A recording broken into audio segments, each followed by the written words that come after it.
Hello every one. ആകാശം എന്ന കഥയുടെ 49ാമത്തെ പാർട്ടുമായിട്ടാണ് വന്നത്. ഉടൻ തന്നെ കഥയിലേക്ക് കടക്കാം. കിരൺ പ്രതീക്ഷയോടെ ഭദ്രനെ നോക്കിക്കൊണ്ട് പറഞ്ഞു, എനിക്ക് കുറച്ച് കാര്യങ്ങൾ അറിയാനുണ്ട്.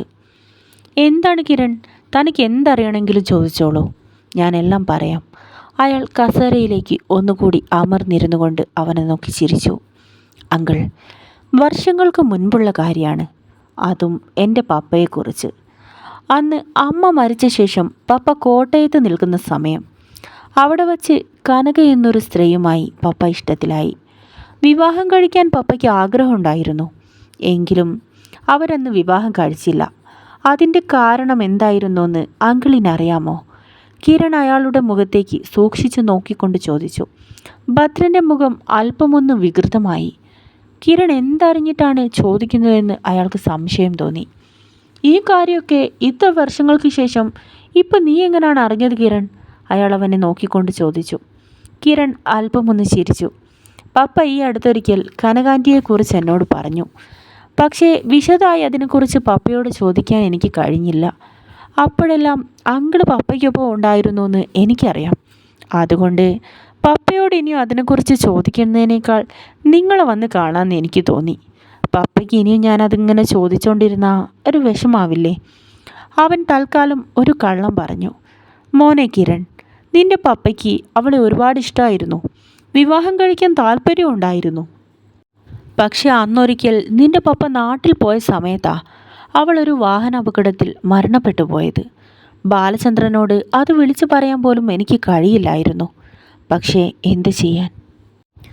വിധിയെ മാറ്റാൻ മറ്റാർക്കും കഴിയില്ലല്ലോ. അയാൾ മുഖത്ത് ദുഃഖഭാവം അണിഞ്ഞുകൊണ്ട് അവനോട് പറഞ്ഞു.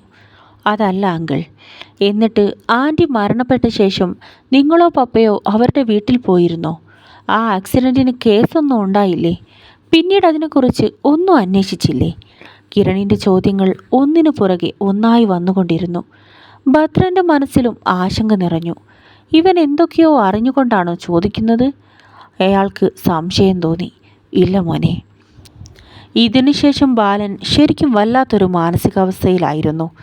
അവനൊരു രോഗിയായി പോവുമെന്നൊരവസ്ഥ വന്നപ്പോഴാണ് ഞങ്ങൾ കോട്ടയത്തു നിന്നും തിരിച്ചു പോന്നത്. അയാൾ തല കുനിച്ച് മിണ്ടാതെ അല്പസമയം ഇരുന്നു. ആക്സിഡൻറ്റ് നടന്നതും ആൻറ്റി മരിച്ചതും അങ്കിൾ നേരിട്ട് കണ്ടതാണോ? അവൻ വീണ്ടും ചോദിച്ചു. ഇത്തവണ ഭദ്രന് അപകടം മണത്തു. കിരൺ ഇത്രയും വിശദമായി ഇതിനെക്കുറിച്ച് ചോദിക്കണമെങ്കിൽ എന്തോ കാര്യമായി ഇതിനിടയിൽ നടന്നിട്ടുണ്ട്. പറയുന്ന ഓരോ കാര്യങ്ങളും വളരെ സൂക്ഷ്മതയോടെ വേണമെന്ന് അയാൾക്ക് തോന്നി. ഇല്ല കിരൺ, ഞാനത് നേരിട്ട് കണ്ടിട്ടില്ല.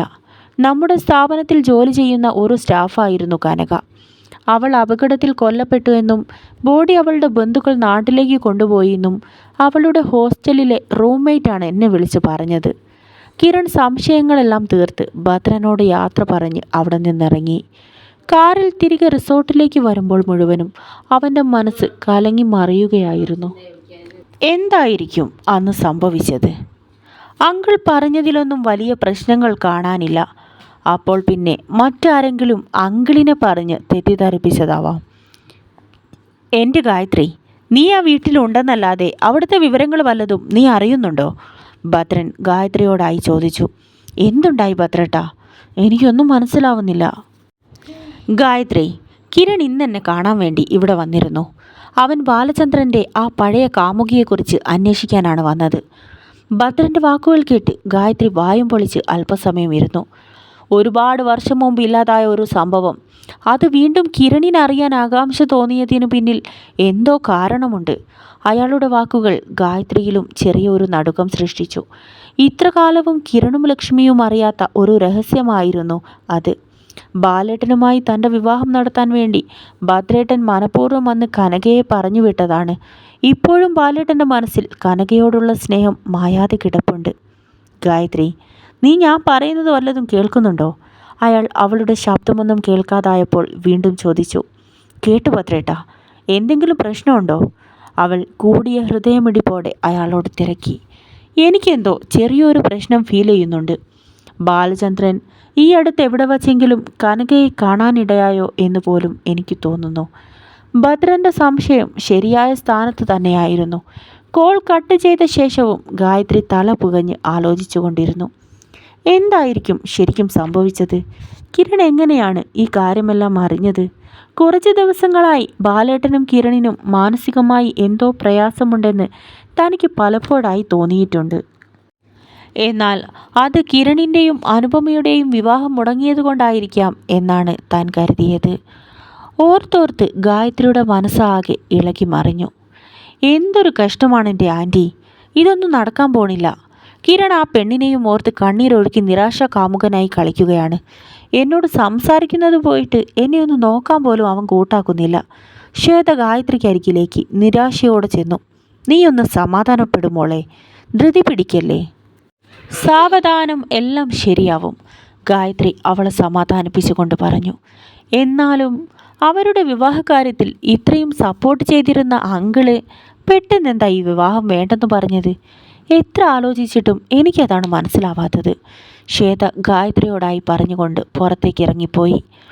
അനുപമയെ നഷ്ടമായ ഈ വേദനയ്ക്കിടയിലും കിരൺ കനകയെ അന്വേഷിച്ച് ഭദ്രേട്ടനരികിൽ പോയിട്ടുണ്ടെങ്കിൽ അവളും കനകയും തമ്മിൽ എന്തെങ്കിലും കണക്ഷൻ ഉണ്ടാവാൻ സാധ്യതയുണ്ട് എന്ന് ഗായത്രിക്ക് തോന്നി. പെട്ടെന്ന് ഗായത്രി ഇരുന്നിടത്തു നിന്നും ചാടി എഴുന്നേറ്റു. ശരിയാണ്, അവിടെ ആ ഓർഫണേജിൽ താനൊന്ന് പോയ ദിവസം അനുവിൻ്റെ അമ്മയെ പരിചയപ്പെട്ടു. ആ സ്ത്രീയുടെ പേര് കനക എന്നായിരുന്നു. ഒരുപക്ഷെ ബാലേട്ടൻ്റെ ആ പഴയ കാമുകി അതവളായിരിക്കുമോ, അനുപമയുടെ അമ്മ? ഗായത്രിയുടെ മനസ്സ് പ്രകമ്പനം കൊണ്ടു. അവളുടെ ഹൃദയം അതിവേഗം മിടിക്കാൻ തുടങ്ങി. അതെ, അത് സത്യമാണ്. അപ്പോൾ അനുപമ ഒരു ചോദ്യചിഹ്നമായി ഗായത്രിയുടെ മുന്നിൽ തെളിഞ്ഞു. അപ്പോൾ താൻ ചിന്തിക്കുന്നതെല്ലാം സത്യമാണെങ്കിൽ അവൾ ബാലചന്ദ്രൻ്റെ ചോരയാണോ? ഗായത്രിയുടെ ഹൃദയം പതിവിൽ കൂടുതൽ ശക്തിയായി മിടിക്കുവാൻ തുടങ്ങി. ആകാശം കഥയുടെ ഈ ഭാഗം ഇവിടെ അവസാനിക്കുന്നു. അടുത്ത പാർട്ടുമായി ഞാൻ ഉടൻ തന്നെ വരുന്നതാണ്.